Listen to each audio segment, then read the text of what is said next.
Assalamualaikum warahmatullahi wabarakatuh. Nama saya El Nino, Pak. Saya dari Gorontalo, fraksi Gerindra, nomor anggota A133.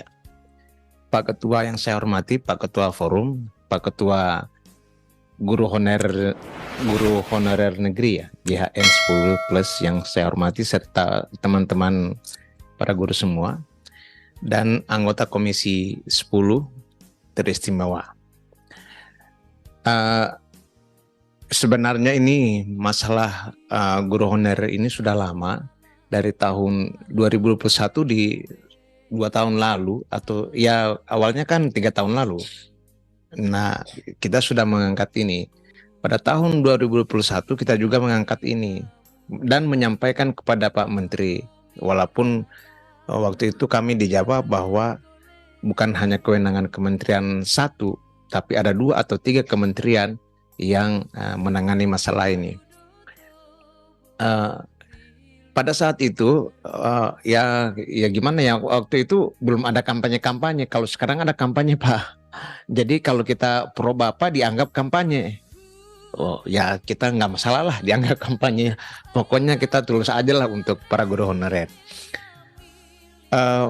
Tahun 21 itu Sekjen kami mengatakan dan juga mempublikasikan bahwa seharusnya Kementerian Pendidikan Kebudayaan yang telah berjanji 1 juta guru honorer jadi pegawai negeri seharusnya memprioritaskan mereka yang sudah lama mengabdi, sama dengan ibu bapak sekalian. Bahkan waktu itu pernyataannya adalah harusnya tidak perlu tes. Untuk apa tes? Kalaupun harus ada tes, maka harus ada afirmasi juga. Lama mengabdi seperti yang diinginkan oleh teman-teman honorer tadi. Nah, ini akan berlanjut dan kita akan mencoba lagi untuk menyuarakan kembali sesuai dengan aspirasi yang sudah terbukti kertas-kertas yang ada di depan saya ini. Ibu bapak semua telah membawa kertas-kertas ini. Ini adalah alat bukti kami bahwa kami membawa aspirasi masyarakat. Tidak asal ngomong anggota Komisi 10-nya. Gitu. Kami punya bukti nih. Saya dari Gorontalo, Pak. Cuma kejauhan aja. Bapak dekat ibu kota sini masih bisa mungkin. Ya. Jadi dengan bukti ini kita berharap Menteri Dikbud, Menteri Agama atau menteri yang lainnya yang berurusan dengan para honorer itu berkoordinasi dengan Kementerian Keuangan untuk mengalokasikan anggaran khusus untuk penggajian PNS para honorer. Demikian Pak Ketua. Jadi karena di situ kuncinya.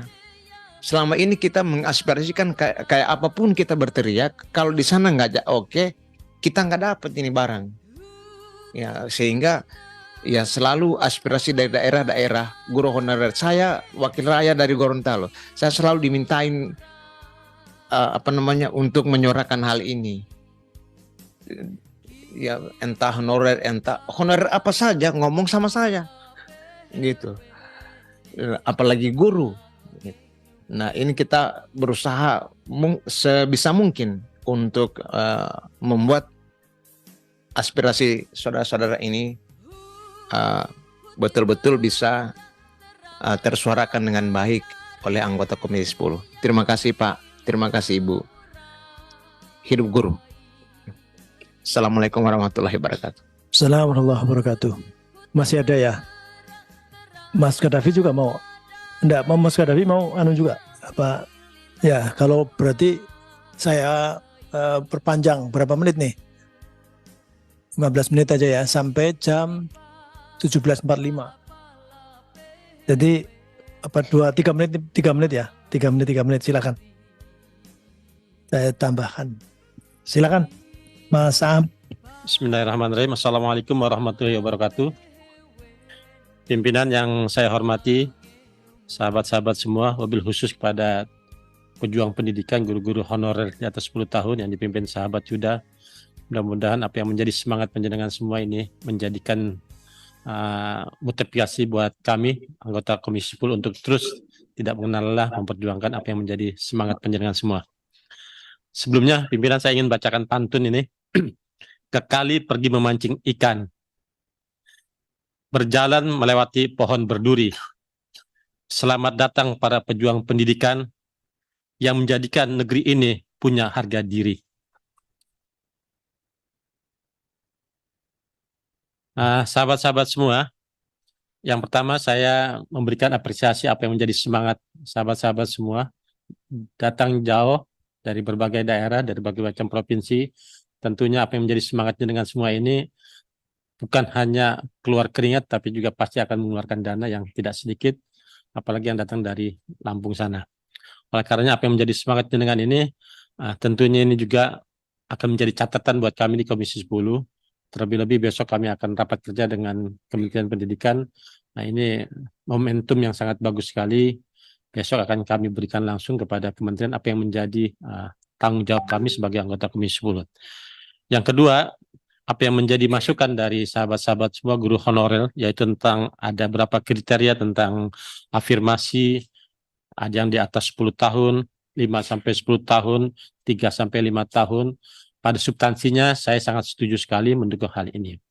Karena apa? Nah, poin-poin ini saya kira jauh hari sebelumnya saya juga sudah mengusulkan kepada kementerian di forum dan tempat ini. Ada 3 hal yang saya usulkan ke pihak kementerian. Yang pertama adalah tentang adanya klasterisasi. Klaster A, klaster B, dan klaster C. Klaster A itu adalah meliputi wilayah Jawa. Klaster B itu meliputi wilayah Sumatera, Kalimantan, dan Sulawesi. Klaster C itu meliputi wilayah Papua, Maluku, dan NTT. Apa gunanya klasterisasi itu? Klasterisasi adalah agar ada perbedaan minimal di persoalan passing grade. Misalnya kalau di klaster A passing grade-nya harus 80, ya di bawah yang klaster B itu harus 70, yang klaster C 60. Ini bukan persoalan sumber daya manusia, tapi persoalan infrastruktur yang ada di masing-masing daerah. Sangat tidak adil ketika wilayah klaster A, wilayah Jawa itu disamakan nilainya dengan wilayah klaster B dan klaster C. Khususnya klaster C itu yang ada di wilayah Papua, Papua Barat. Nah, di sana teman-teman kita, guru-guru kita yang mau ke sekolah, itu susahnya nggak ketulungan, berbeda dengan teman-teman yang ada di wilayah Jawa. Gitu. Begitu juga yang di wilayah klaster B. Usulan yang kedua, kawan-kawan semua, yaitu tentang persoalan penempatan kerja. Yaitu bagaimana wilayah teman-teman penempatan kerja ini agar seyogianya yang bisa diterima di ASN P3K ini bisa tetap ngajar di sekolah asal, khususnya sekolah-sekolah SLB, sekolah luar biasa. Kenapa? Karena sekolah SLB gurunya bukan hanya dibutuhkan pintar, kecerdasan, tapi juga ketelatenan dan kesabaran. Yang ketiga adalah tentang persoalan ya ini yang sahabat-sahabat usulkan saat ini, yaitu tentang afirmasi. Saya sangat setuju kali kalau di atas 10 tahun ini harus 10%, yang di 5-10 tahun ini 50%, yang 3-5 tahun ini 25%. Persoalan teknisnya saya kira nanti bisa kita diskusikan lebih lanjut. Pada substansinya adalah apa yang perjuangan teman-teman semua ini adalah hal yang sangat baik demi mutu dan sumber daya pendidikan yang ada di Indonesia. Terima kasih dan jangan pernah mengenal lelah. Mari kita berjuang bersama-sama demi dunia pendidikan di Indonesia ini. Wallahul muwaffiq ila aqwamit thoriq. Assalamualaikum warahmatullahi wabarakatuh. Assalamualaikum warahmatullahi wabarakatuh. Lanjut, Mas Gaddafi, silakan. Assalamualaikum warahmatullahi wabarakatuh. Selamat sore, salam sejahtera kepada kita semua. Om Swastiastu, Namo Buddhaya, salam kebajikan. Yang saya hormati dan juga saya banggakan, pimpinan beserta seluruh anggota DPR RI Komisi 10. Yang saya hormati dan juga saya takzimi para guru yang hadir pada hari ini untuk menyampaikan keluh kesah dan juga masukan guna perbaikan kualitas pendidikan yang ada di Indonesia. Sebelum memulai pandangan saya, izinkan saya membacakan satu pantun. Jadi ini karena Bang Azam baca pantun, saya juga langsung tulis pantun, pantun kilat. Mudah-mudahan ya pas-pas saja ini pantunnya. Karena anak muda bingung juga cara bikin pantun ini. Orang pintar karena berilmu. Agar pintar, bacalah buku. Terima kasih para guru atas abdimu. Tugas kami memperjuangkan harapan para guru. Bapak Ibu hadirin dan juga seluruh tamu undangan yang hadir. Jadinya kita telah mendengar tadi banyak sekali masukan dan juga permasalahan-permasalahan berkenaan dengan guru honorer di berbagai daerah. Tentunya ini menjadi kelemahan dari hukum modern Indonesia pada hari ini karena selalu mengedepankan prosedural dan birokrasi yang akhirnya jadi mengenyampingkan kemaslahatan yang berkeadilan di masyarakat. Ya kan? Rasa harusnya para guru ini diangkat karena dedikasi perjuangannya yang cukup luar biasa untuk mengemban amanah mencerdaskan kehidupan bangsa, tetapi dengan prosedural birokrasi yang berbelit-belit akhirnya apa? Keadilan tidak bisa dirasakan oleh para pejuang pendidikan di Indonesia. Nah, ini menjadi catatan kepada kita semua. Dalam mandatory spending pasal 31 UUD telah mengamanatkan bahwa 20% anggaran belanja negara maupun juga anggaran belanja daerah untuk dialokasikan kepada fungsi pendidikan. Jadi bukan hanya tugas dari pusat saja. Daerah juga mempunyai tanggung jawab amanat dari undang-undang untuk mengalokasikan 20% anggaran pendidikan. Nah, ini yang harus kita catat bersama, dan pendidikan ini menjadi modal untuk majunya suatu bangsa. Jadinya jangan kita berpikir kita punya gedung yang megah, itu udah bisa membilang kita hebat, enggak. Tetapi kita melahirkan anak-anak bangsa yang cerdas dan berakhlak mulia, itulah daerah-daerah yang boleh dikatakan daerah-daerah yang berhasil seorang pemimpinnya. Ini menjadi catatan kita sama. Makanya dari masukan pada hari ini berkenaan dengan kita akan mendorong afirmasi yang disampaikan oleh para guru, ini menjadi masukan yang sangat berharga kepada kita, karena proses dari pengangkatan guru honorer ini inisiasi dari teman-teman Komisi 10 yang cukup luar biasa. Kita panggil dari jajaran kementerian, berbagai kementerian, untuk mendudukkan. Setelah berhasil kita dudukkan, kita lihat permasalahannya. Sampai kepala-kepala daerah, hampir sebagian besar daerah itu telah kita panggil untuk mencari apa sih permasalahan yang sebenarnya. Nah, ini yang harus kita evaluasi bersama. Ternyata sampai hari ini masih banyak terjadi permasalahan yang cukup luar biasa. Salah satunya ya di dapil saya. Dapil saya, Dapil Lampung itu banyak sekali permasalahan guru-guru honorer, dan ini menjadi catatan kepada kita semua bahwa kita harus serius dalam mempersiapkan diri menyongsong masa depan emas Indonesia 2045. Kalau guru-guru nggak bisa sejahtera, saya tidak yakin masa depan emas 2024 itu bisa kita raih. Ya, sekarang kita keliling si Indonesia, hampir sebagian besar itu sekolah itu udah sedikit sekali guru-guru PNS. Karena setiap tahunnya, tahun ini, tahun kemarin itu jumlah pensiun guru PNS yang sangat besar di Indonesia. Dan ini menjadi PR kita bersama. Dan saya mengharapkan guru-guru ini terus berjuang, karena kita bersama-sama terus menjuang untuk menata kembali bagaimana perencanaan bangsa ini agar lurus dan berbasiskan kepada pengembangan SDM bangsa ke depan. Kalau tidak perjuangan kita ini berhenti, maka sangat disayangkan nanti. Mungkin masa depan emas Indonesia itu akan lewat begitu saja. Mungkin itu, saya terima kasih atas masukan yang diberikan pada hari ini. Insya Allah kami sangat terbuka, Komisi 10, baik itu selalu rapatnya di live, kemudian juga Instagram, media sosial teman-teman juga sangat aktif menerima masukan dari para guru semua. Mudah-mudahan ini menjadi bekal amal ibadah kepada kita semua dan menjadi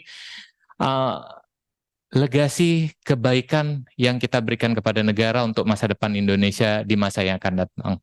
Demikian saya akhiri, wallahul muwaffiq ila aqwamit thoriq. Wassalamualaikum warahmatullahi wabarakatuh. Waalaikumsalam warahmatullahi wabarakatuh. Bapak Ibu yang saya hormati, kita sudah mendengarkan dari Bapak Ibu lebih dari 1 jam, hampir 1,5 jam. Kemudian ditambah juga ada respon dari anggota Komisi 10 yang ada. Sebentar Pak, mohon sebelum ditutup, kami dari seluruh Lampung dan seluruh Indonesia yang datang hari ini, perjuangan GHN 10 Plus kiranya saking kepinginnya didukung keluh kesah kami Pak, sebelum setengah bulan atau kami sebelum ke sini mengirim surat ke Komisi 10, Komisi 2, dan Komisi 11. Alhamdulillah kami sudah diberi jawaban Komisi 10.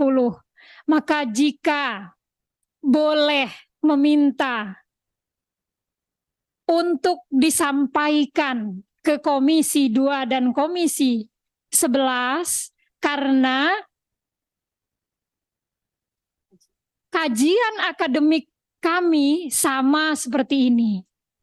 Artinya GHN 10 Plus yang datang ke Jakarta hari ini Pak, ingin dirangkul oleh Komisi 2, 10, dan 11.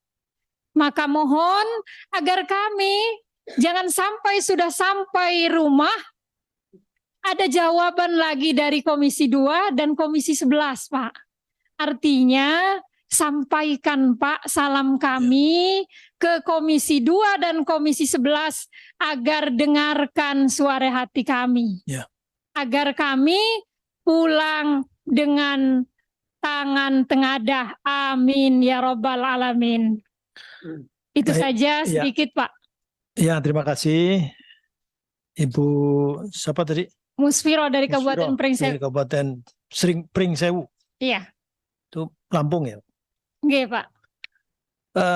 Saya kira ini nanti saya tidak akan bacakan laporan singkat atau hasil karena banyak sekali dan Bapak Ibu juga sudah menyampaikan beberapa tulisan, semua ada rekamannya, nanti linknya akan disampaikan juga kepada Bapak Ibu yang hadir. Kemudian juga yang tidak hadir bisa kemudian itu jadi laporan juga kepada yang tidak hadir dan juga ini saya mengingatkan jadi tidak hanya kepada Bapak Ibu. Jadi ini kan nanti juga akan dikirim juga kepada Kementerian Pendidikan dan Kebudayaan, Kementerian Pan-RB, kemudian Kementerian Dalam Negeri dan juga Kementerian Keuangan.